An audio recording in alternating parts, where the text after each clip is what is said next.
Le MAG de l'environnement, c'est le magazine de la protection de l'environnement et du développement durable. Une coproduction des radios locales de l'Aude. Contact FM, Radio Balade, Radio Languedoc-Narbonneau, Radio Marseillette, RCF Pays d'Aude. Le MAG de l'environnement, une émission animée par le Parc naturel régional de la Narbonnaise en Méditerranée, avec au micro Alice Roy, pour une émission consacrée aux enjeux énergétiques et climatiques en Narbonnaise. Notre invitée aujourd'hui, Tiffane Legrand, qui est responsable climat et énergie au sein du Parc naturel régional de la Narbonnaise. Bonjour Tiffane. Bonjour Alice. Alors Tiffane, la Narbonnaise, c'est un territoire qui est particulièrement concerné par la question des enjeux énergétiques et climatiques. C'est un territoire qui est vulnérable, qui est soumis aux intempéries, aux sécheresses, aux canicules, à des incendies ravageurs, qui a des problèmes de ressources en eau. Donc face à ces constats, le parc a-t-il un rôle à jouer ? Alors peut-être resituer aussi l'action du parc, donc qui est encadrée par une charte, donc la charte du parc naturel régional qui date de 2010, qui propose le projet de décliner un projet de territoire en fonction des enjeux et des problématiques, dont les enjeux énergie et climat, qui a effectivement été élaboré sur la base de diagnostics, dont les tout premiers diagnostics énergétiques de territoire, qui derrière propose effectivement de traiter de la question de l'atténuation des effets du changement climatique avec des actions en faveur de l'efficacité énergétique, de la réduction des émissions de gaz à effet de serre et également des actions qui visent à adapter le territoire à ces effets du changement climatique. Donc notre cadre d'intervention, c'est vraiment cette charte qui légitime notre action sur tout ce qui est lié à l'énergie et au climat. Quand vous parlez de diagnostic, vous pouvez nous dire de quoi il s'agit ? Alors c'était les tout premiers diagnostics, maintenant c'est des choses qui sont assez classiquement reprises dans l'élaboration des plans climat. Ça nous permet de caractériser les consommations d'énergie du territoire par secteur d'activité, résidentiel, transport, et derrière ça permet de cibler les actions prioritaires à engager, par exemple sur la rénovation du bâti, sur l'encadrement du développement des énergies renouvelables. Et c'est de cette manière-là que l'on travaille au niveau du parc, avec une spécificité qui est de vraiment s'attacher à gérer de manière intégrée l'ensemble des enjeux. Si je prends un exemple par rapport au développement de l'éolien, c'est permettre le développement des énergies renouvelables, donc de l'éolien, tout en s'attachant à préserver les aspects environnementaux, paysagers à travers ce développement. On concilie les enjeux en fait.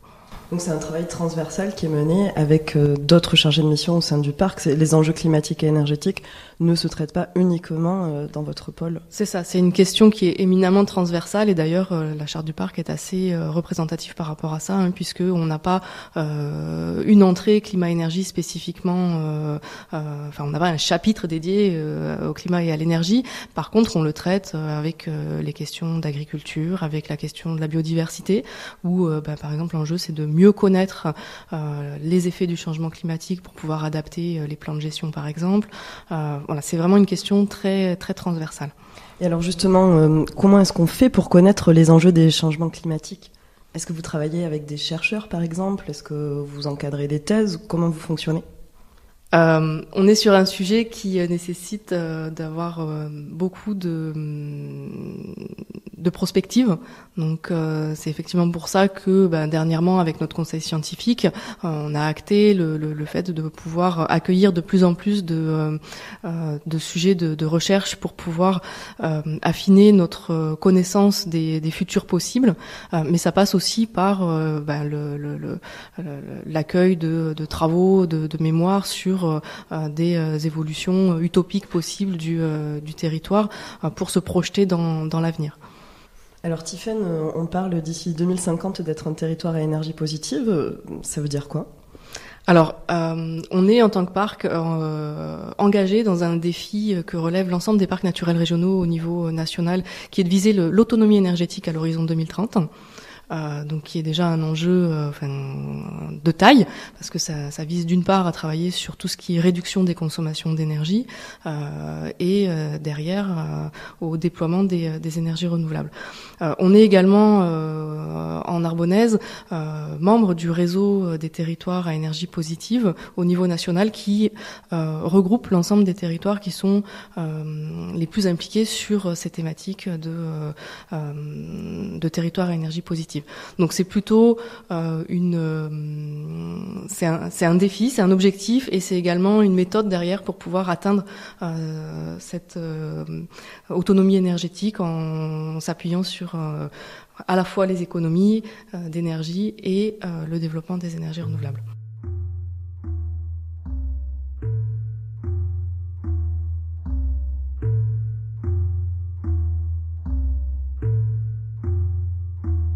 You get what you get and don't expect a thing.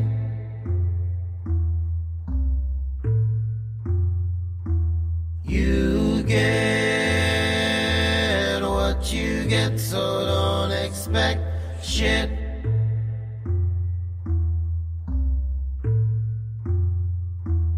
I'm gone, so what you wanted?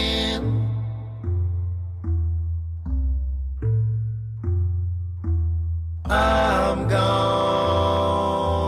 what you wanna know, it ain't this.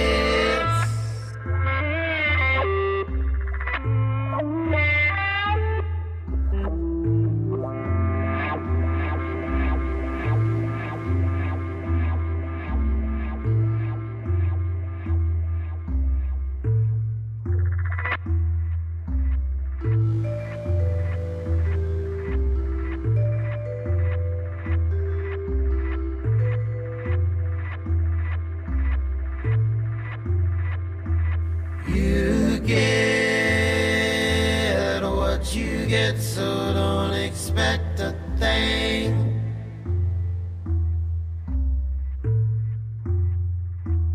You get what you get, so don't expect shit.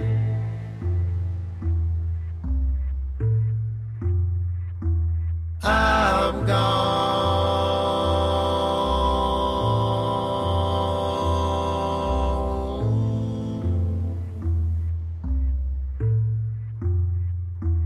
I'm gone, what you wanna know, it ain't hell.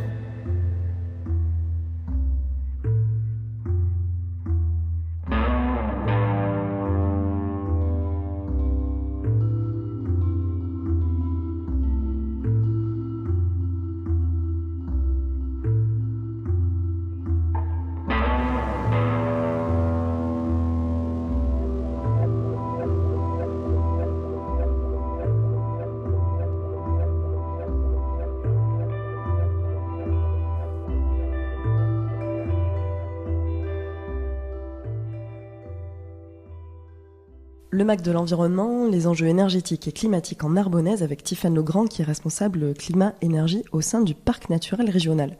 Donc nous venons de voir comment le parc agissait au quotidien, dans les grandes lignes, avec les acteurs du territoire pour faire face à ces enjeux énergétiques et climatiques. Et là maintenant, Tiffaine, j'aimerais bien qu'on puisse rentrer dans le concret de votre action au quotidien sur le terrain avec vos partenaires. Alors on a deux axes d'action qui se complètent. On a un premier niveau d'action qui est plutôt sur des questions d'aménagement du territoire, de planification, de documents stratégiques, où par exemple on anime un plan climat de manière mutualisée avec le Grand Narbonne Plan Climat, qui est l'outil stratégique qui permet de définir un peu comment sur le territoire on propose de travailler sur l'atténuation du changement climatique et sur l'adaptation. Justement, comment on propose de travailler sur ces thématiques ? Donc, juste pour finir sur le lien à l'aménagement du territoire, on travaille aussi sur des documents de planification par rapport à l'encadrement du développement des énergies renouvelables, l'éolien ou le solaire photovoltaïque.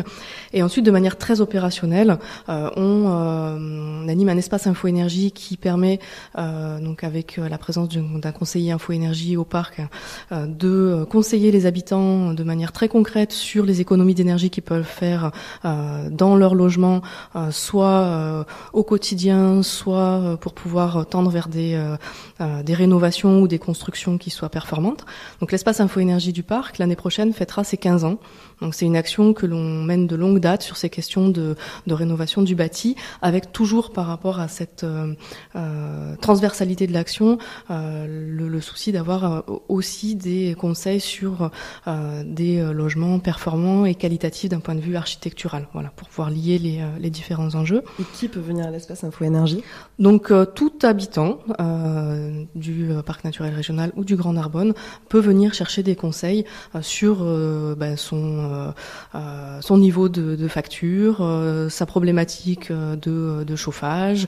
Donc l'espace info-énergie sera la porte d'entrée pour pouvoir déblayer un petit peu les enjeux majeurs et puis orienter potentiellement ces particuliers sur des dispositifs d'accompagnement, soit techniques, soit financiers, que peuvent porter nos divers partenaires. Donc ça, ce sont pour les habitants. On anime également pour pouvoir susciter l'envie de faire des économies, des défis famille économe, et ça de manière transversale sur les questions d'économie d'eau, d'énergie et de zéro pesticide, pour montrer que c'est possible ici avec des exemples assez concrets.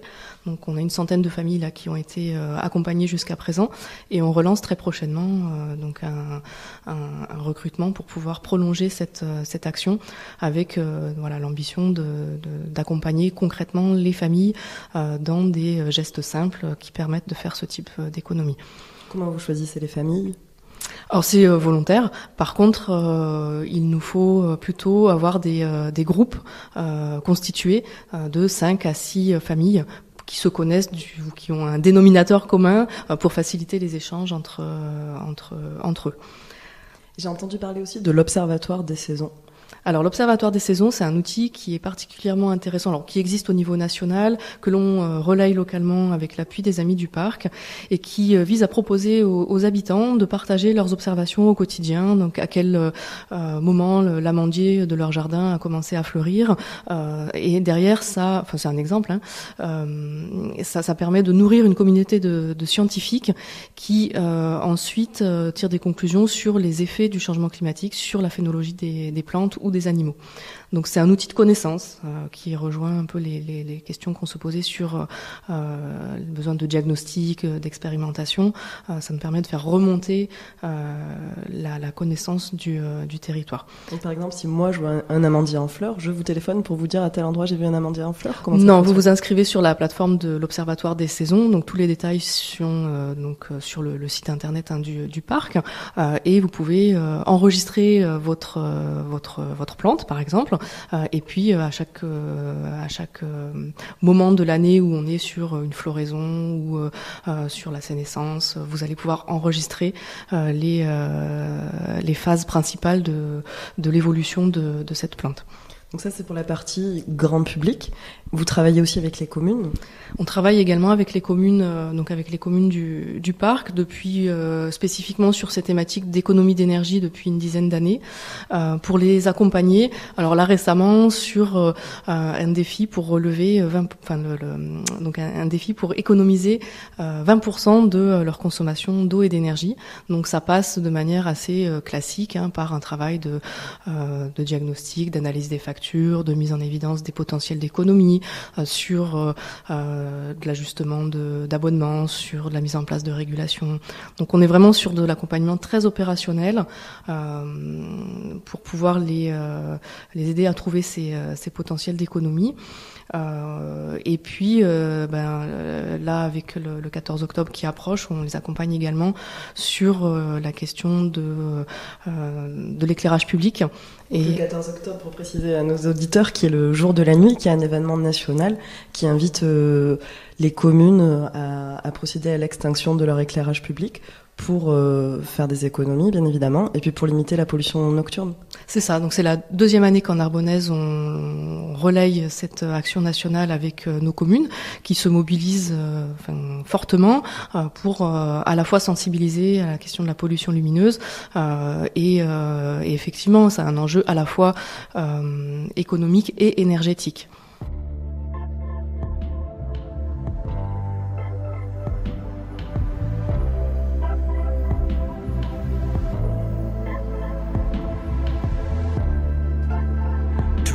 Est blanc, tout givré, innocent, tout figé.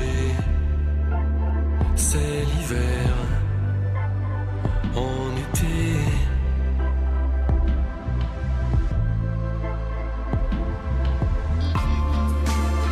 Tout est blanc, défoncé, aveuglant. Déchiré, c'est l'hiver, en été.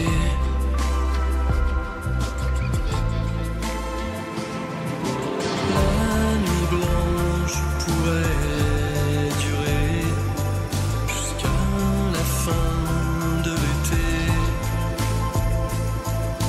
Allongé sur le sable givré. Les flocons de l'été, la nuit pourrait durer toute l'éternité.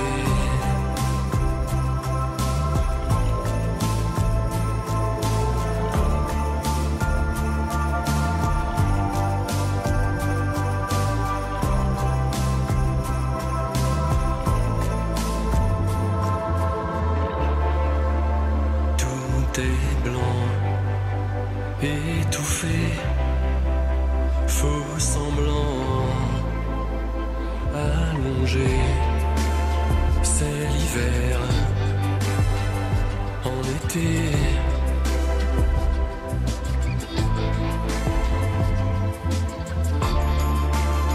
Tout est blanc, tout givré, survivant. C'est l'hiver, en été.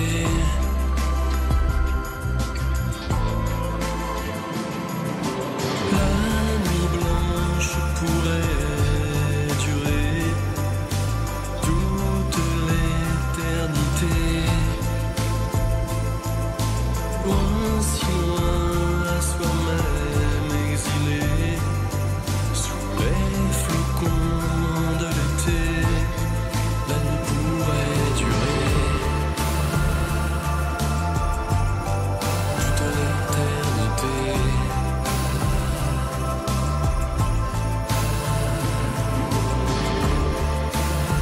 C'est l'hiver,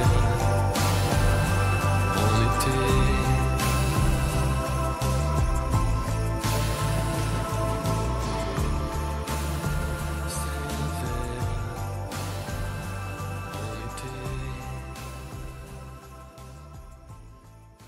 Alors, Tiffaine, depuis maintenant 3 ans, vous travaillez main dans la main avec la communauté d'agglomération du Grand Narbonne pour organiser un rendez-vous grand public sur les thématiques climat et énergie, qui sont les rencontres du plan climat. Donc, vous essayez au-delà d'essayer, c'est que vous sensibilisez le grand public à ces thématiques.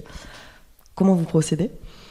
Donc les rencontres du plan climat, c'est un rendez-vous majeur dans le cadre des objectifs que l'on s'est donnés avec le Grand Narbonne pour animer le plan climat, qui a vraiment un enjeu d'information, de sensibilisation sur cette première édition cette première version de plan climat.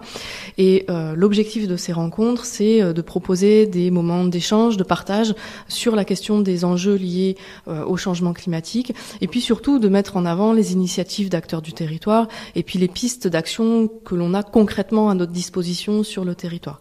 Voilà. pouvez nous donner des exemples concrets d'animation, de solutions, de...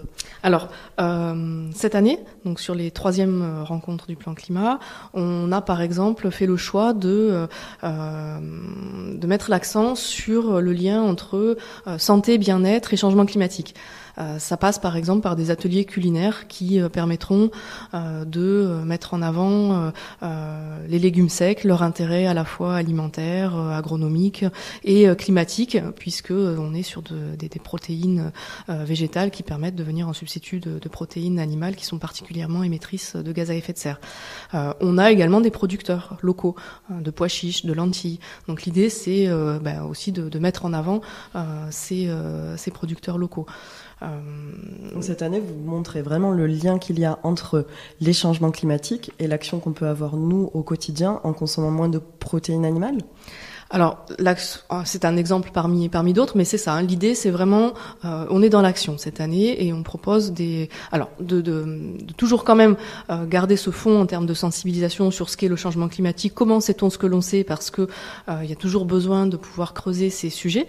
Donc, il y a une exposition qui sera installée du 11 au 15 octobre à Saint-Pierre-la-Mer, à la mairie annexe de Saint-Pierre-la-Mer, pour pouvoir enquêter sur cette question de changement climatique et se rendre compte des manifestations du phénomène. On aura un bac à sable à réalité augmentée qui est un outil pédagogique assez spectaculaire qui permet de mettre en scène la question de l'écoulement des eaux, de l'élévation du niveau de la mer, qui a pour vocation de permettre un petit peu de se projeter aussi sur les effets du changement climatique. C'est un bac à sable qu'on peut retrouver où ? Donc dans les locaux de la mairie annexe de Fleury-d'Aude à Saint-Pierre-la-Mer, sur le front de mer. Donc, et qui sera animé les mercredis, du mercredi au dimanche pendant les rencontres du plan climat. Et à côté de ça, il y a effectivement des ateliers assez pratiques sur la question culinaire, mais aussi sur le lien à l'habitat participatif. Donc, le Grand Narbonne organise, dans le cadre de nos rencontres du plan climat, les premières rencontres régionales de l'habitat participatif du vendredi au samedi, qui est aussi une façon de traiter la question de l'habitat économe en énergie notamment. Donc ces 3e rencontres du plan climat s'adressent à l'ensemble des habitants de la Narbonnaise et auront lieu du 11 au 15 octobre. Donc vous avez parlé de temps forts. Est-ce que vous pouvez nous faire un petit rappel sur les événements à ne pas manquer pendant ces 4 jours d'animation ? Alors, dans l'ordre chronologique, le premier temps fort, le mercredi 11 octobre à Saint-Pierre-la-Mer, donc au niveau de la mairie annexe, une animation autour du moustique, donc avec l'AMPU, un cabinet de curiosité interactif sur la question du moustique, puisqu'on est sur les liens entre changement climatique, santé, donc on est au cœur du sujet, qui aura lieu toute la journée sur le parvis de la mairie. Ce sera l'occasion, à l'occasion de ce déplacement, de venir voir cette exposition sur les changements climatiques en salle, et en parallèle donc sur les cabanes de Fleury, donc une balade commentée sur la gestion des milieux, la question de la submersion marine avec l'EID. Donc ça c'est le premier temps fort le mercredi.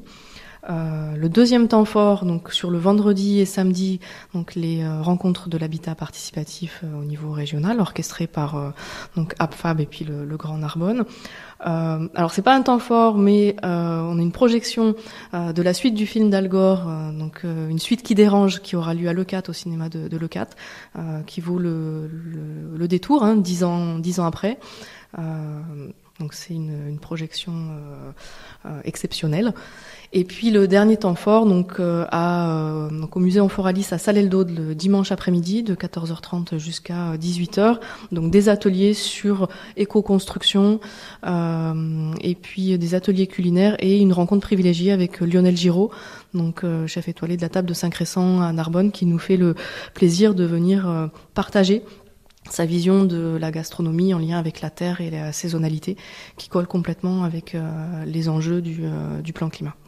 Donc c'est un programme riche qui s'adresse à un public varié, du 11 au 15 octobre sur l'ensemble des communes du Parc naturel régional et du Grand Narbonne.